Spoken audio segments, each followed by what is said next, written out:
महात्मा बुद्ध कहते थे कि सबसे पहले व्यक्ति को खुद की पहचान करनी चाहिए। दूसरों की बजाय व्यक्ति खुद के बारे में सबसे ज़्यादा जानता है। उनका मत था कि बुराई से घृणा करो, बुरे व्यक्ति से नहीं।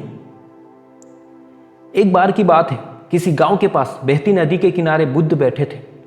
किनारे पर पत्थरों की भरमार थी, पर छोटी सी वह नदी अपनी तरल धारा के कारण आगे बढ़ती ही जा रही थी। बुद्ध ने विचार किया कि यह छोटी सी नदी अपनी तरलता के कारण कितनों की प्यास बुझाती है, लेकिन भारी भरकम पत्थर एक ही स्थान पर पड़े रहते हैं और दूसरों के मार्ग में बाधक बनते हैं।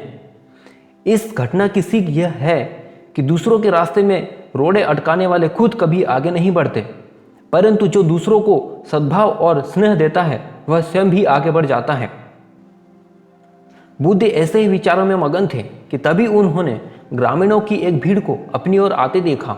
बड़ा शोर था और लोग किसी युवती के पीछे भाग रहे थे, अशब्द बोल रहे थे।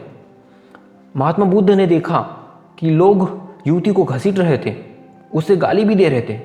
भीड़ के नज़दीक आने पर बुद्ध ने लोगों से युवती को पीटने और अशब्द कहने का कारण पूछा।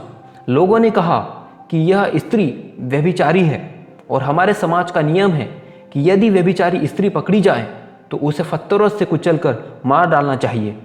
महात्मा बुद्ध ने युवती को और देखा और कहा, जो तुम चाहते हो वही करो, पर मेरी एक शर्त है कि पत्थर मारने का अधिकार वही है जिसने कभी व्यभिचार न किया हो और ना ही उसके मन में ऐसे विचार कभी आए हो।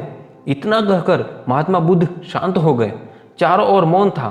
कुछ समय बाद लोगों की भीड़ मन में पश्चाताप का भाव लिए वहां से विदा हो गई।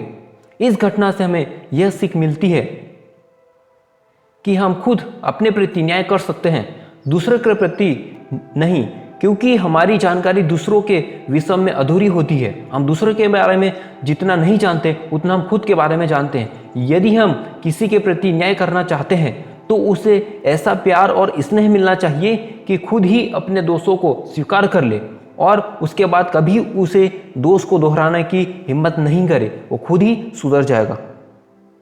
तो दोस्तों, इस प्रकार की मोटिवेशन वीडियो के लिए हमारे चैनल को सब्सक्राइब जरूर कर लीजिए और वीडियो को लाइक कर दीजिए।